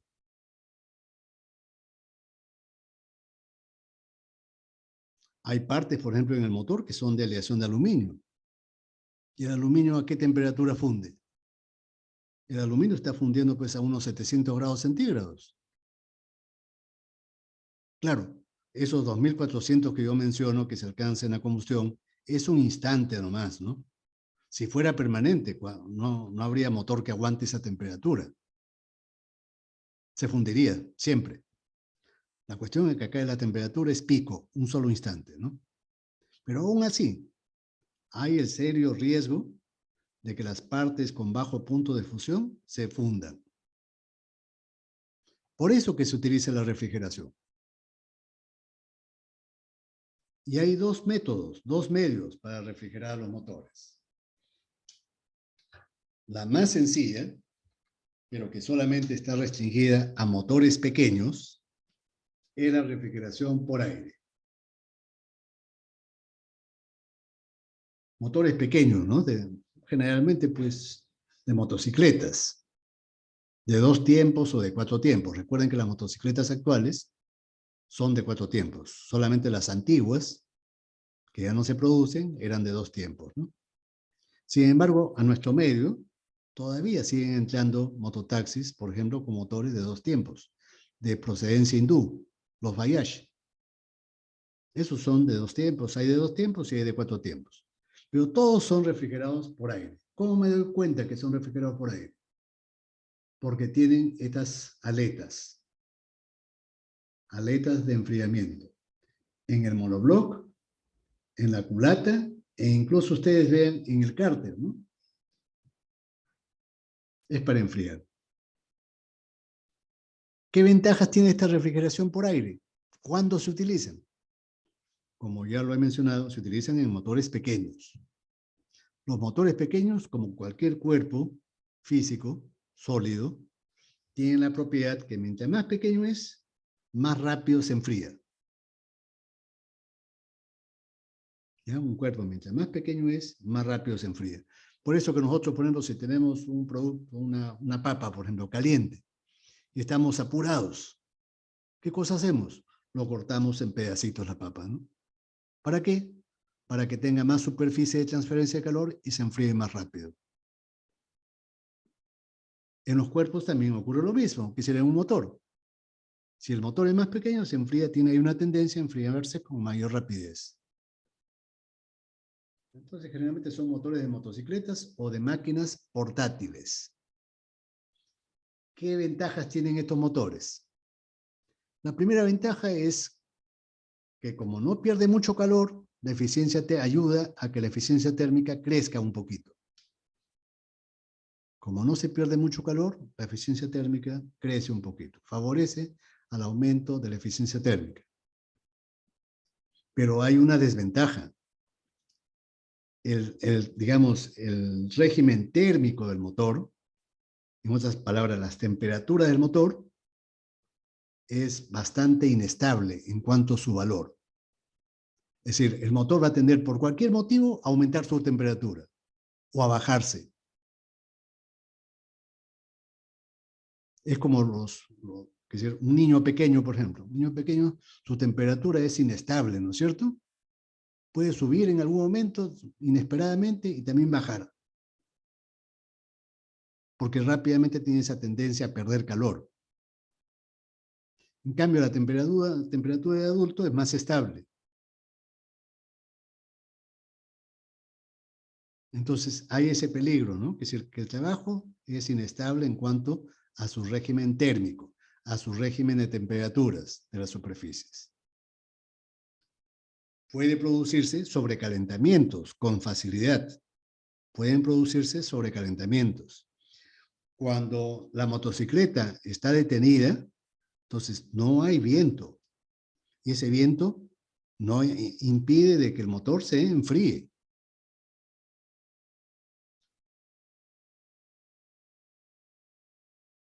Pero la refrigeración más difundida es por líquido. ¿Ese líquido en qué consiste? No es agua pura, no es solamente agua destilada, sino es una mezcla de agua destilada más una sustancia llamada glicol. El nombre común es glicol, pero el nombre técnico es etilenglicol. Etilenglicol. Seguramente ustedes han visto que cuando reparan motores a veces se derrama un líquido verde del radiador. Esa sustancia que es un poquito viscosa es el etilenglicol. Si ustedes ven películas de asesinatos por televisión, van a ver que muchos casos de envenenamiento en Estados Unidos, no muchos, algunos casos, es por la ingesta de etilenglicol. Envenenamiento, es decir, de forma criminal, ¿no? De forma homicida. Porque tiene un sabor dulce, dicen, ¿no? Un sabor dulce, como el vino. Se mezcla y tiene un sabor azucarado. Pero es venenoso. Es altamente tóxico. Ese color verde es para distinguirlo. No confundirlo con agua, ¿no? Ahora, en los sistemas de enfriamiento de los motores, vean ustedes, este es el esquema. Este es el motor, obviamente, el que está acá a la izquierda, a la derecha, el motor. Y aquí tenemos el radiador, este es el radiador. Este es el motor. Este es el termostato.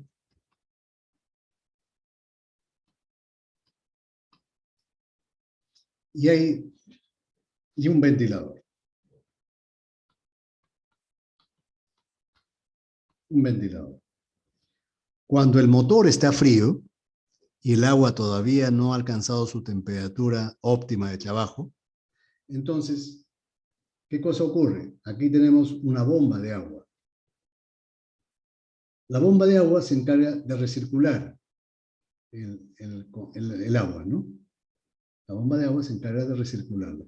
Entra por la parte de abajo de los cilindros, entra por unas cavernas, unos conductos internos en el monobloc y en la culata, y después sale y se vuelve al circuito. Un circuito pequeño, hasta que el agua se caliente. Cuando el agua se calienta, este termostato es una especie de válvula que se abre por temperaturas, por efecto de la temperatura. ¿Está claro? Cuando la temperatura es suficientemente alta, este termostato se abre automáticamente y permite que el agua del motor no se bypassee de frente, sino que pase a este circuito, al circuito donde está el radiador. No sé por qué no escribe esto. Pasa por radiador, de abajo, de arriba hacia abajo. Pero acá hacemos que cruce una corriente de aire, el aire que es succionado por este ventilador. Entonces el aire se encarga de enfriar al agua. El agua un poco más fría, 10 grados centígrados más fría, sale del radiador, ingresa a la bomba, y la bomba se encarga de suministrarla al motor. Esa agua, 10 grados centígrados más fría, se encarga de enfriar al motor. ¿Cuál es la ventaja? Que el enfriamiento, el régimen térmico de enfriamiento es mucho más estable. Es decir, la temperatura del motor es mucho más pareja, no está subiendo y bajando descontroladamente, sino que se mantiene más o menos constante dentro de cierto rango.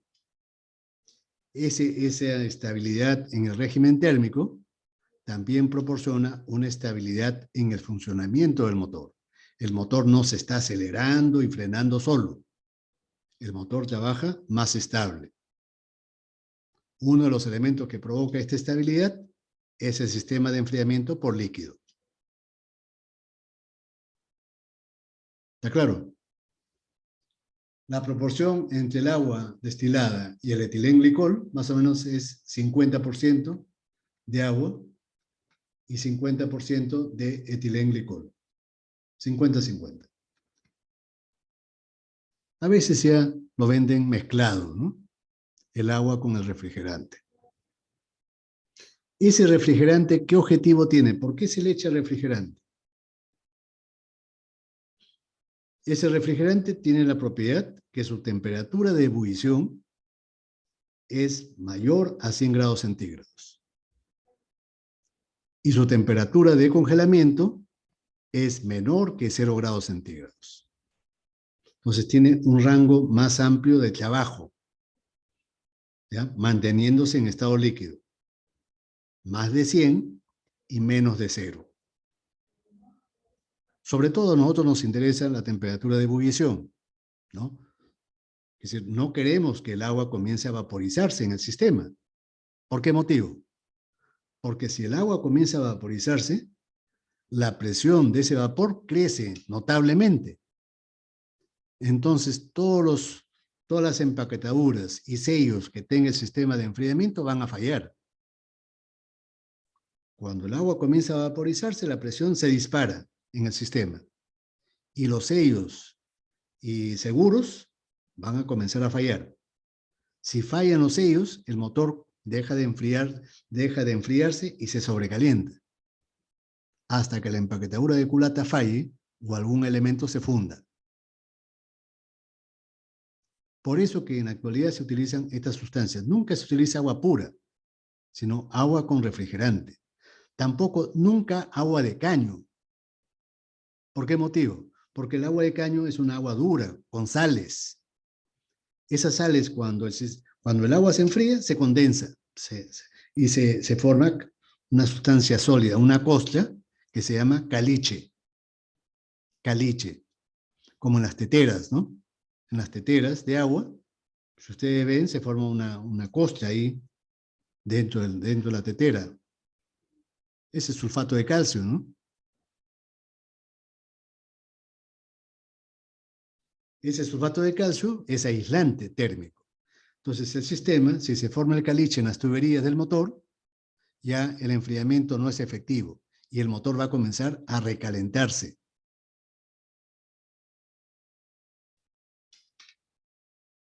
¿Está bien? ¿Se entendió, por favor? Ingeniero, ¿Tienen alguna duda? ingeniero, ¿me escucha? Sí, sí le escucho. Tengo una pregunta. ¿A qué Sí. se debe que cuando el motor está encendido siempre llega a una temperatura, se puede decir media, ¿no? Y se mantiene eso a lo largo del funcionamiento de este. Sí. ¿Esta temperatura es fijada, es para todos los motores o depende del tipo de motor? Es decir, el termostato, es decir, la temperatura a la cual se abre el termostato depende del fabricante, ¿ya? En principio. Pero de un fabricante a otro tampoco significa que las diferencias sean abismalmente grandes. Es decir, un termostato, por ejemplo, comienza a abrirse a partir de los 82, de los, digamos, 92, 93 grados centígrados, comienza a abrirse. ¿Está bien? Dependiendo de un fabricante a otro, esa temperatura puede fluctuar 1, 2, 3 grados. Y después el termostato se cierra si es que la temperatura baja por debajo de 82. ¿Ya? Esa temperatura a la cual se cierra el termostato también depende del fabricante. Pero de un fabricante a otro, repito, no hay grandes diferencias. Es de 1 a 2, 3 grados.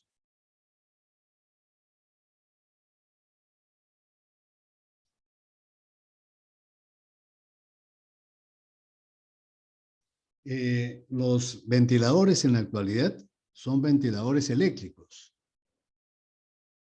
Esos ventiladores eléctricos solamente se activan cuando el agua está caliente, en forma automática. Claro, y es lógico que así sea, ¿no? ¿Qué sentido tendría que los ventiladores comiencen a moverse cuando el motor está frío todavía? Si los ventiladores comenzaran a moverse desde cuando el motor está frío, entonces demoraría mucho tiempo el agua en calentarse. Y nosotros requerimos que tanto el agua como el aceite rápidamente alcancen su temperatura óptima de trabajo. No queremos que el aceite esté frío por mucho tiempo, porque eso provoca desgaste. Y el aceite va a estar frío si es que el agua demora mucho en calentarse.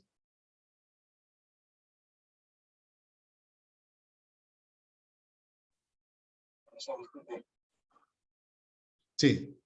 ¿Hay alguna otra pregunta? Y he visto que le echan en vez de ese licor, le echan agua a los motores. ¿Hay mucha diferencia entre esos dos productos? En vez de glicol, ¿qué cosa? Agua de caño. No, no, no. Siempre es agua destilada con refrigerante. Ya. Por alguna emergencia, digamos, yo estoy en la sierra, por ejemplo, ¿no? O en un sitio rural, donde no venden esos cojines de agua destilada. Entonces, bueno, pues por emergencia le echo agua de caño. Pero tan pronto como puedo vaciar esa agua y echarle nuevamente agua destilada, tengo que hacerlo, porque si no se va a formar ese caliche. Claro, sí. Claro, construye las tuberías, ¿no? Sí, pero siempre es una mezcla. Nunca es agua destilada pura. El agua destilada pura hierve a 100 grados centígrados. Cuando yo le echo el refrigerante, esa mezcla va a hervir a los 130, a los 140 grados centígrados. Y mientras esté en estado líquido, la presión va a estar controlada. La presión del agua del sistema de enfriamiento. Si fuera agua pura, a los 100 grados ya comienza a hervir. Así sea destilada. Claro, ingeniero. Gracias. Ya, perfecto. Ahora, el último criterio, según la estructura del motor. Según la estructura, vamos a... Entonces, según la estructura del motor, los motores pueden ser o con pistones, que es la inmensa mayoría, ¿no? Casi la totalidad. Y hay algunos casos especiales de motores de combustión interna con rotor. Son los famosos motores Wankel. Wankel. La W se pronuncia como B, Wankel. ¿Ya? La inmensa mayoría es con pistones y hay una minoría exigua de motores rotativos con motor Wankel. Ahora, si los motores son con pistones, se pueden subclasificar en dos tipos. El primer criterio de clasificación es por la disposición de los cilindros. ¿Cómo están dispuestos los cilindros? Así tenemos que los cilindros pueden estar dispuestos en líneas. Motor en línea. Todos los cilindros alineados en un solo monobloc. En un solo monobloc. Ese monobloc puede ser vertical o puede ser también horizontal. ¿Qué ventajas tiene la ubicación horizontal? Que montado en un automóvil va a bajar el centro de gravedad del automóvil. Y cuando el centro de gravedad baja, el funcionamiento del vehículo, el tránsito del vehículo es más estable en las curvas. Claro, por eso que se prefiere la orientación horizontal. Entonces, estos motores son en línea. Pero también pueden ser en B, como esto, ¿no? Dos bloques de cilindros. Dos bloques en B. Este ángulo está entre 60 y 120 grados. Normalmente es como 90, cerca de 90. Es lo normal, la mayor parte de casos. ¿Ya? ¿Qué ventajas tiene esta disposición en B? Obviamente que si un motor tiene muchos cilindros, el cigüeñal va a ser muy largo. Pero el cigüeñal se comporta como una viga. ¿Qué pasa cuando una viga es demasiado larga? ¿No es cierto que para reducir la deformación tenemos que utilizar una viga más gruesa? Lo mismo pasa en el motor. Si el motor es de muchos cilindros, entonces el largo del motor se va a incrementar. Y entonces, sobre todo el cigüeñal, es el que durante el funcionamiento se va a deformar. Y esa deformación se va a traducir ¿en qué? En vibraciones. ¿Y las vibraciones qué cosa producen? Fatiga, esfuerzos de fatiga. Además del funcionamiento molesto, si es que es para un vehículo de transporte de pasajeros. Entonces vibra ese motor, hace ruido, y las paredes tenemos que engrosarlas para reducir las deformaciones. Eso va a hacer que el motor sea más pesado y más costoso inútilmente. ¿Qué cosa hacen los fabricantes? Los fabrican, por ejemplo, cuando ya es más de 8 cilindros, ya de todas maneras los fabrican en B. En 6 podemos encontrar en línea o en B. Pero si es 8 o más, ya es en B. Entonces, los 8 cilindros los repartimos en dos bloques. Así tenemos de 8 en B, 12 en B, 16 en B, 24 en B. Podemos encontrar hasta 28 cilindros.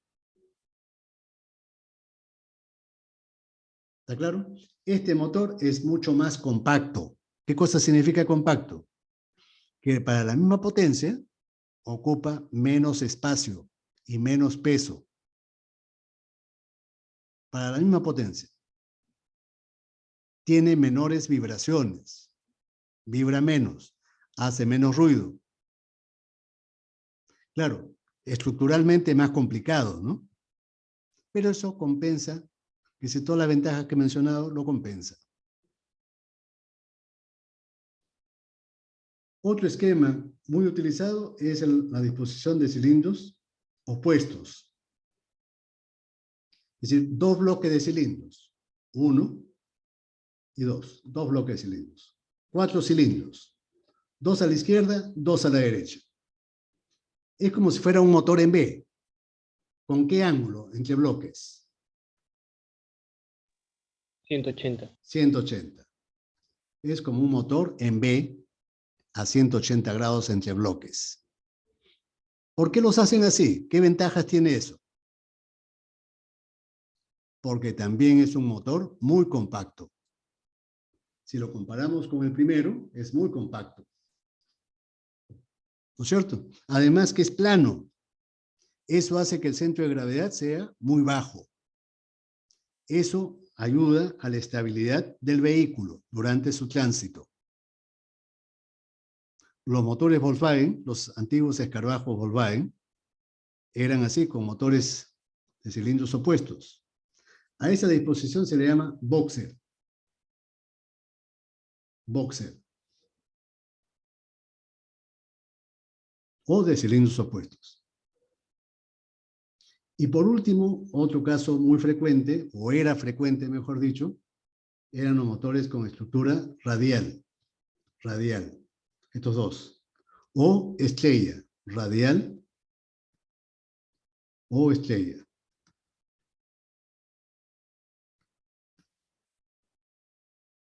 Los aviones tenían este tipo de estructura, ¿no? Motores radiales. Son los motores más compactos de todos. Los más compactos de todos son estos. Los que ocupan menos espacio, menos peso. Y adicionalmente, gran parte de su estructura era de aluminio o de titanio. Solamente algunos elementos eran de acero, ¿no? Como el cigüeñal. Ya sabemos que esos motores, grandes motores de aviación, ya no se fabrican. El jet, el turbojet y la turbohélice desplazaron por completo a estos grandes motores de estructura radial.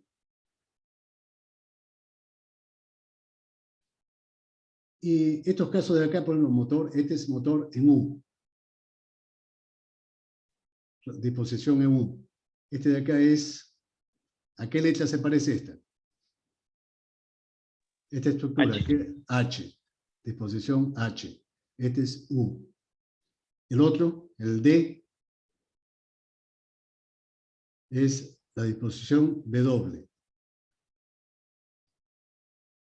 Estos motores tienen todos la ventaja que son compactos, pero su estructura es muy compleja. ¿Dónde y cuándo se utilizan? Para vehículos de competencia. Por ejemplo, lanchas de competencia de alta velocidad o motocicletas de competencia o aviones pequeños, en general, pequeños. Entonces, solamente ahí se justifica esa estructura que de por sí es costosa. La ventaja es que son compactos, ¿no? Compactos. Lo de abajo, esta configuración de abajo, vean ustedes cómo son, ¿no? Voy a poner un ejemplo por la hora. A ver. ¿Cómo funciona? No sé si estoy compartiendo, creo que no. Sí, ahora sí. Esta es una estructura en delta o triángulo, ¿no? Delta o triángulo. Es de pistones opuestos, ya no es de cilindros opuestos, sino de pistones opuestos. Trabajan dos pistones conjugadamente. En los lados de ese triángulo hay dos pistones que funcionan conjugadamente. Noten que estos motores no tienen válvulas. ¿Qué cosas son estos agujeros que se ven azules? Estos de acá. ¿Qué cosas creen ustedes que son?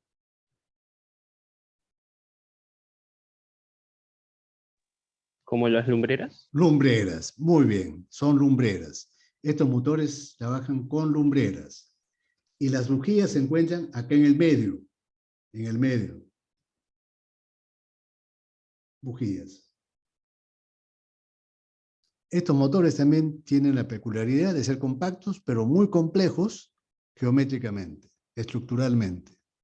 Solamente se justifican en embarcaciones navieras de competencia, lanchas o yates.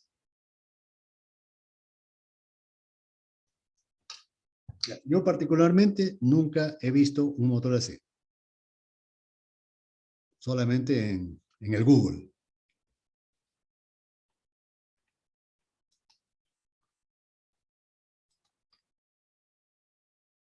Listo, el tiempo me ganó como siempre.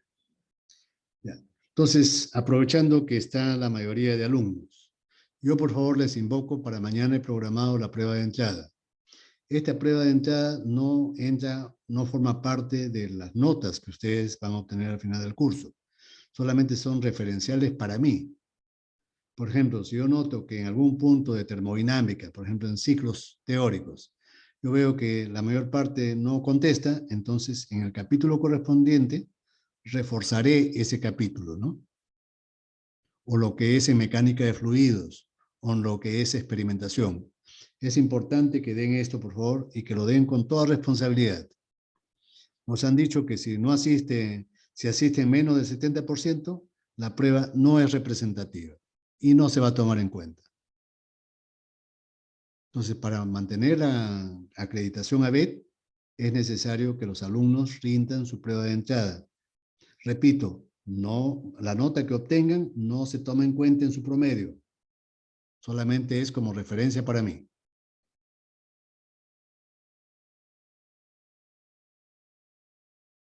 ¿Está claro? Entonces, les pido, por favor, es una prueba corta, rápida, de media hora. Se abre a las 5 de la tarde exactamente. ¿Ok, jóvenes? Entonces, con ese último punto, me despido de ustedes. ¿Ya? Hasta luego. Hasta la próxima semana, profesor. Hasta la Gracias. próxima semana. Hasta luego. Nos vemos.